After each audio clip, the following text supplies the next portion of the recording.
हमारे साथ बिहार की शेरनी अक्षरा जी हैं। सबसे पहले तो अक्षरा जी स्वागत है आपका। Thank you very much. पर जब भी मैं सुनती हूँ शेरनी शेरनी, आज मैं शो में गई थी वहां पे भी शेरनी शेरनी मुझे आपकी दहाड़ जो है ना, वो बाकी मेरा लड़कियों को सबको नाम प्रेरित नाम ही करते हैं। नाम रख दिया है आप लोगों ने। क्या बात। अच्छा, एक फैन भी आई हुई है, बहुत दूर से आई हुई है। सबसे पहले तो अपना टैटू दिखा दीजिए। नीचे मुलाकात हुई थी, बहुत देर से वे वेट कर रही थी। सबसे पहले तो आप टैटू देखिए, क्या जबरदस्त टैटू बना हुआ है। मैं शॉक्ड हूँ जब से मैंने देखा है कि इतना ज़्यादा भी कोई प्यार कर सकता है। मेरे लिए ये पहली बार ऐसा कुछ है और it's a big surprise for me. तो मैं निशब्द हूँ इस मामले में, मैं क्या ही बोलूँ बस आपका नाम क्या हुआ? नेहा न्यारे नेहा ने कहाँ से आप आई हैं? कैमूर भगवा। मतलब कैमूर से अक्षरा जी के लिए यहाँ पे कहाँ से आपने ये सारा टैटू जो है कहाँ से बनवाया? टैटू तो मैं दिल्ली में बनवाई थी, गाजियाबाद में। कितना तकलीफ होता है टैटू बनवाना और उसको आजीवन रखना और घर वालों का सहमति मिलना उसमें। हाँ, हमारे मम्मी पे मैं बोल रही थी, मतलब दीदी का पिक्चर गाना सब कुछ देखते हैं तो मेरी मम्मी बोलती है कि अक्षरा दीदी को जब देखो तो मेरे मम्मी पापा सब लोग पहचानते जानते हैं। मम्मी पापा से गाली सुनवाती हो? नहीं नहीं दीदी, ऐसा कोई बात नहीं। मेरे मम्मी पापा सब लोग बहुत, आज बहुत वो लोग खुश हैं कि आज मैं आपसे मिली हूँ, सबको पता है।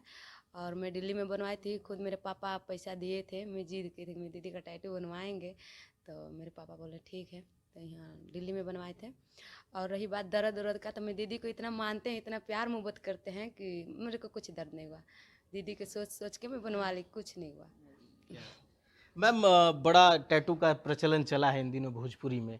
सभी लोगों के टैटू बने हैं, लेकिन किसी फीमेल सिंगर का, किसी फीमेल एक्ट्रेस का इस तरीके का टैटू और एक लड़की बनवा के आती है तो कैसा महसूस होता है? एक तो वो चीज़, और दूसरी चीज़ कि कितना ये टैटू को लेके बवाल जो चल रहा है इंडस्ट्री में कि टैटू बनवाना है, काम पाना है, इसको लेकर के आप क्या सोचती है? दोनों सवाल। अ, सबसे पहले तो टैटू बनवाना है, काम पाना है, ये लॉजिक मेरे समझ से परे है। क्योंकि अगर ऐसा कोई कहता है तो कोई काम पाने के लिए भी अगर अपने आप को दर्द देता है और तुमको मानता है एज अ कलाकार, वो आपके लिए बहुत बड़ी बात है। अगर आपके लिए कोई 2 मिनट भी इस वक्त निकाल रहा है या आपको देखता है या आपके लिए इतना एफर्ट लगाता है, वो आपके लिए बहुत बड़ी बात है। मैं तो इस चीज़ को बहुत मानती हूँ। लोग मानते हैं नहीं मानते मुझे नहीं पता, लेकिन मुझे ऐसा लगता है कि एक तरीके से आप जैसे लोग अगर मुझे प्यार कर रहे हैं या मेरे लिए 2 मिनट भी निकाल के मुझे यूट्यूब पे या कहीं पे भी सर्च कर रहे हैं, या मेरा नाम ही क्यों नहीं टैटू करा रहे हैं या जो भी कर रहे हैं, ये मेरे लिए बहुत मायने रखता है। क्योंकि मुझे ऐसा लगता है कि मैं इतना नहीं डिजर्व करती हूँ जितना प्यार पा रही हूँ इस वक्त। अब जिस तरीके से खेसारी जी का टैटू बना के सौम्या आई थी, लेकिन सौम्या को जिस तरीके से ट्रोल किया गया था, नहीं पता मुझे। उनको बहुत ज़्यादा यूट्यूबरों ने ट्रोल किया कि उनको काम नहीं आता है, वो सिर्फ टैटू बनवा करके खेसारी जी के साथ काम करने के लिए आ रही है। बहुत ज़्यादा लोगों ने ट्रोल किया था। नहीं कहीं पता। आपको तो नहीं लगता कि इनको भी लोग इसी तरह से ट्रोल करने वाले हैं इसके बाद? ट्रोल अक्षरा जिसकी फैन है ये, जब वो ट्रोल से नहीं डरती है तो ये क्या डरेगी? जब जब इन्होंने खुद अपने मुंह से बोला कि इतना प्यार है कि मुझे कोई फर्क नहीं पड़ता है, तो फिर ट्रोल से क्या ही डरेंगे? हम डरे ना मेरी फैन डरेगी। आई एम सो हैप्पी कि मुझे इंस्पिरेशन के रूप में लड़कियां लेती हैं या इतना मुझे प्यार देती हैं। मैं चाहती हूँ कि इन लोगों के लिए और इतना स्टैंड लेती रहूं।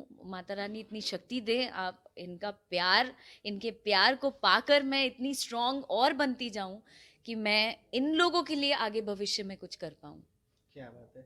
अच्छा, कैसे एहसास हुआ कि वो स्पेशल सिर्फ अक्षरा जी हैं जिनके लिए आपका दिल धड़कता है और जिनके लिए आप इतना आगे कुर्बान हो सकती है कि दिल्ली जाकर के टैटू बनवाना और फिर कैमूर से पटना पहुंचना, इनको ढूंढना, उसके बाद अपने आप को दिखाना कि मैं आपका कितनी बड़ी फैन हूँ, कितना चैलेंज होता है? ये तो सब प्यार मोहब्बत है कि मतलब दीदी तक खींच के लाया हमको। अच्छा, दीदी के लिए कुछ तैयार भी की थी आप, तो क्या तैयार किए हैं दीदी के लिए आप? दीदी के लिए एक गाना गाए हैं कि बाटे बदन मिल्की मिल्की, बाल बाटे लंबा लंबा सिल्की, बाटे बदन मिल्की मिल्की, बाल बाटे लंबा लंबा सिल्की, रूप इतना सुंदर फिदा होखे मैनू मैन, रूप इतना सुंदर फिदा होखे मैनू मैन, हम हैं अक्षरा के फैन, हम हैं अक्षरा के फैन, हम हैं अक्षरा के फैन, हम हैं अक्षरा के फैन। एही तरे दहाड़त रहा, होली न लैकी कमजोर हो, मेहनत से आगे बढ़लू, हिम्मत न हरलू थोड़ हो, हिम्मत न हरलू थोड़ हो। क्या बात है, बहुत खूब। गाना रिलीज हो गया है क्या? नहीं, गाना का शूटिंग कल चल रहा था लेकिन फिर अधूरे रुका है, अभी उसका शूटिंग करवाना है। इसकी गारंटी हम नहीं लेते, क्योंकि भोजपुरी इंडस्ट्री का मानना है कि जो गाना निकल जाता है, जो अच्छा होता है, वो गाने बड़ी जल्दी चोरी हो जाते हैं। और अक्षरा जी को लेकर के है तो मुझे लगता है कोई ना कोई आपसे पहले निकाल ही देगा। क्या लगता है आपको कि जिस तरीके से गाने भोजपुरी में आते हैं, जो अच्छे होते हैं, जो आपके भी बहुत अच्छे अच्छे गाने आते हैं, उसको लेकर के बड़ा जल्दी लोग चोरी का मामला शुरू कर देता है? अ, अभी इतना मतलब मैं इतने अलग फोकस्ड वे में मैं चलती हूँ ना कि मुझे ये सारी चीज़ें दिखती नहीं और ना मैं ध्यान देती हूँ इन चीज़ों पे। कौन चोरी कर रहा है, कौन क्या कर रहा है, करते हैं लोग। ये सही भी नहीं है, गलत है। सबको अपना अपना काम करना चाहिए अपने तरीके से, अगर आप टैलेंटेड हैं, आप उस काबिल हैं, तो आपको चुराने की क्या ज़रूरत है यार। अपने आप को प्रूव करो ना अपने काम के ज़रिए। तो मेरा ये मानना है। बाकी लोग क्या करते हैं, लोगों को आप थोड़े रोक सकते हैं। 5 उंगली बराबर नहीं होती है, सब स्वतंत्र हैं अपनी अपनी चीज़ें करने के लिए। माँ का महीना चल रहा है और माँ का महीना में आपका भी गाने आए हुए हैं। मात्र 2 से 3 दिन में 2 मिलियन से ऊपर गाना है, तकरीबन 2.5 मिलियन से ऊपर होने वाला है आज। क्या कहिएगा, क्योंकि भक्ति गाने को जिस तरीके से लोग प्यार दे रहे हैं, क्या हमारी भोजपुरी वाकई ही में बदल रही है?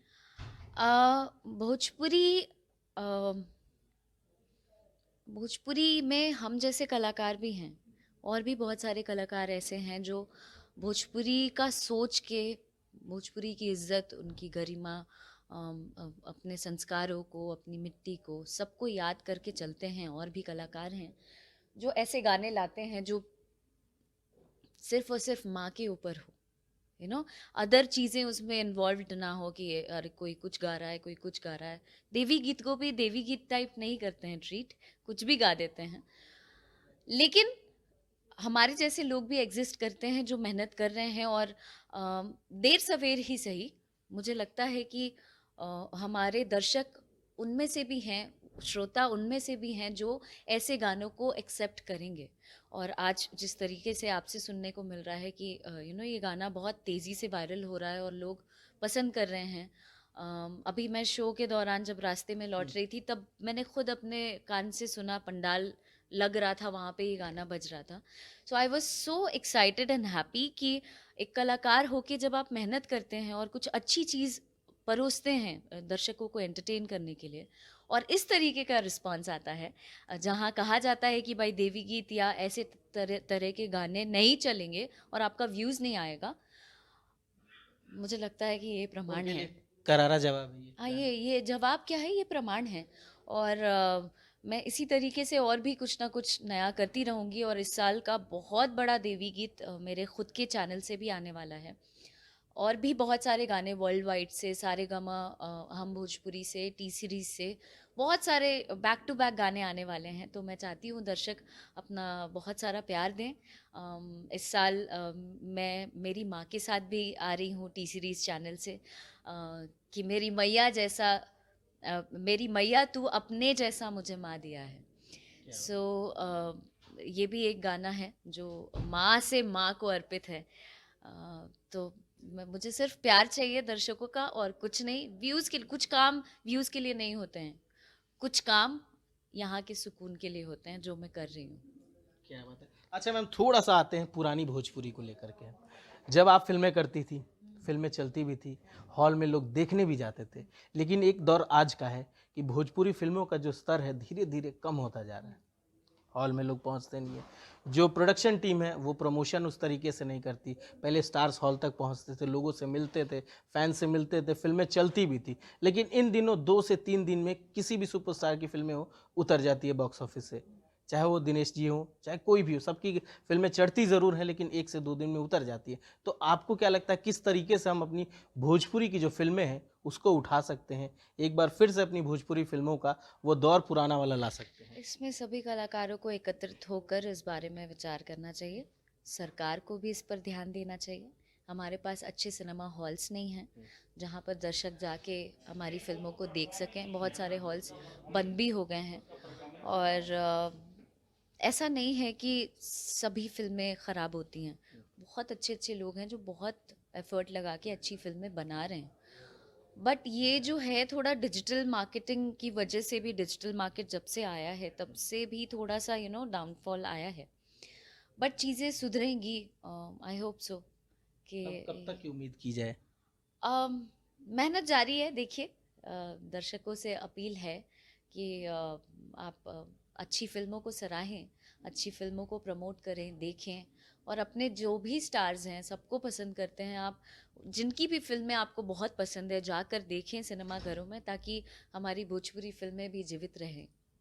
1-2 कड़वे सवाल है जो मैं आपसे करना चाहूँगा, आपकी मर्ज़ी हो, अगर आप बोलना चाहें तो ठीक है, नहीं तो आप उसको नो कर दीजिएगा। क्योंकि जिस तरीके से आपको लगातार यूट्यूबर्स ट्रोल करते हैं या जिस तरीके से इंडस्ट्री के लोग जो आपको पसंद नहीं करते वो ट्रोल करते हैं और कहते हैं कि अक्षरा जी को रोना भी होता है तो वो मेकअप करके आके रोती हैं। ओए अगर ऐसी सोच है तो देखो, अपना अपना नज़रिया है। वो कहते हैं ना, अम, हमारा अपना नज़रिया है। मेरा देखने का अलग है, आपका देखने का अलग है। बहुत से लोग उसको मुझे सांत्वना भी देंगे। बहुत से लोग बोलेंगे अरे बेचारी यार तकलीफ में है। तो जब सीता मैया को नहीं छोड़ा गया तो हम तो बहुत छोटे से कलाकार हैं यार। तो मैं दर्शकों के लिए कोई मतलब जो जैसा भी ट्रोल करता है, मेरे लिए नेगेटिव बोलता है, हालांकि मैंने कभी ऐसी ज़रूरत नहीं पड़ी कि मैं मेकअप लगा के रोऊं।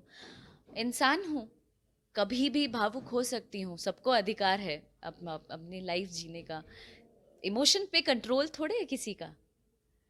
तो सबका अपना अपना नज़रिया है। मैं इस बारे में क्या ही टिप्पणी करूँ, मैं उनको भी गलत नहीं बोलना चाहती।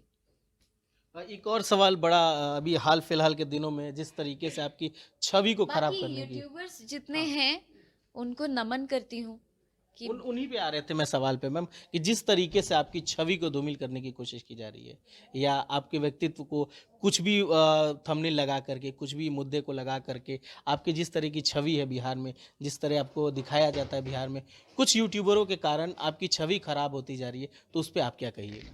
मेरे इतने सालों की मेहनत, मेरा बेशक बहुत छोटा नाम है लेकिन इनके बदौलत नहीं है। और इतनी सालों की मेहनत जो है मेरी, ये चंद यूट्यूबर्स नहीं तय कर सकते हैं। और मेरा इमेज या मैं कैसी हूँ, मेरा व्यक्तित्व इनसे नहीं पता चलेगा। जिनको जानना है वो ऑलरेडी जान रहे हैं कि मैं क्या हूँ। तो इनको बोलने दीजिए। ऐसे देखिए, आलोचनाएं जब तक नहीं होंगी पता कैसे चलेगा कि अक्षरा सिंह भी कोई एक शख्सियत है। तो आलोचनाएं उतनी ही होनी चाहिए। I take it in a very positive way. लोग थक जाएंगे, मैं बता रही हूँ। मेरी सोच इतनी पॉजिटिव है ना, मैं हर चीज़ों को इस तरीके से लेती हूँ कि कितना भी कुछ हो जाए मैं उसको अपने ऊपर हावी नहीं होने देती। तो वो भौंकते रह जाएंगे, बोलते रह जाएंगे बेचारे। उनको मैं सांत्वना मैं देती हूँ उनको कि यार कुछ तो करो। मैं मैं कुछ तो हूँ कि दिन भर अपना इतना समय मेरे ऊपर ज़ाया करते हैं, मेरा नाम लेके अपना घर चलाते हैं, 2 पैसा कमाते हैं। ईश्वर उसी तरीके से ज़रिया बनाए मुझे, और क्या। क्या बात है। नेहा जी के लिए क्या कहिएगा, क्योंकि इतनी दूर से आई है? नेहा जी के लिए आई एम सो थैंकफुल। मैं चाहती हूँ कि देखो, आपने ये मेरे लिए बनाया है, मैं इसकी बहुत कद्र करती हूँ। आगे से आप इस तरीके का कोई कदम नहीं उठाएंगी। आपके दिल में मेरे लिए प्यार है, वो मेरे लिए बहुत है। ठीक है ना? आप एक कॉल करेंगी, एक मैसेज करेंगी, दीदी मुझे ज़रूरत है, दीदी हमेशा आपके साथ रहेगी। ठीक है? और अपने मेहनत के दम पे, जैसे आज इन्होंने कहा ना, एक बात कह दी, ये मत होने देना, ये मत होने देना। जो इन्होंने कहा कि फेम पाने के लिए टैटू बनवा लिया, ये मत होने देना। खूब मेहनत करना, खूब आगे बढ़ना। जब भी मेरी ज़रूरत पड़ेगी मैं हमेशा रहूँगी साथ में। Thank you. क्या आगे भी हो सकता है कि कभी इन केस आपके साथ ये किसी गाने में नजर आ जाए? क्यों नहीं, अच्छे टैलेंटेड लोग को क्यों नहीं काम दूंगी। अब मैं तो जितने यहाँ के आम कलाकार भी हैं जो आगे बढ़ना चाहते हैं, मैं सामने से पहल करूंगी और मैं सबके लिए, मेरा दरवाज़ा खुला है। बिल्कुल बोलें मुझे, I am just a call away, एक ईमेल छोड़ें कि मुझे ज़रूरत है, मुझे आपके चैनल द्वारा या आपके हेल्प से मुझे गाना मिल जाए या मैं कुछ अच्छा करना चाहता हूँ, तो जो डिज़र्व करते हैं, जो टैलेंटेड हैं, उनकी ज़रूर मदद करूँगी, हमेशा खड़ी रहूँगी। मेरे साथ तो कोई नहीं था, लेकिन मैं ज़रूर रहूँगी। क्या बात है। और वो तमाम दर्शक जो फैंस हैं आपके, जो रात दिन आपके लिए इंतजार करते, उनके लिए क्या कहिएगा? जो भी दर्शक हैं, मैं उनसे बहुत प्यार करती हूँ और मैं इस चीज़ की बहुत आभारी हूँ कि आप भी मुझसे उतना ही प्यार करते हैं जितना मैं करती हूँ, और आपकी वजह से ही मैं बन पाई हूँ जो भी थोड़ा बहुत बन पाई हूँ। आगे भी इसी तरीके से अपना प्यार, दुलार, आशीर्वाद मुझ पर बनाए रखना, ताकि मैं और भी मेहनत करूँ और आप लोगों को एंटरटेन कर सकूँ। हम जाते जाते झूम झूम पैजनिया जो गाना है वो मैं चाहूंगा दर्शकों के लिए, छोटा सा अंतरा है मुखड़ा जो आपको याद हो। आओ, आप भी गाओ मेरे साथ। मैया के मुँह चुन मुनिया रे, मैया के मुँह चुन मुनिया रे, छुम छुम बाजे पैजनिया रे, छुम छुम बाजे पैजनिया रे, छोटे छोटे सातों रे बहिनिया रे, छोटे छोटे सातों रे बहिनिया रे, छुम छुम बाजे पैजनिया रे, छुम छुम बाजे पैजनिया रे। Thank you so much ma'am अपना टाइम देने के लिए। Thank you very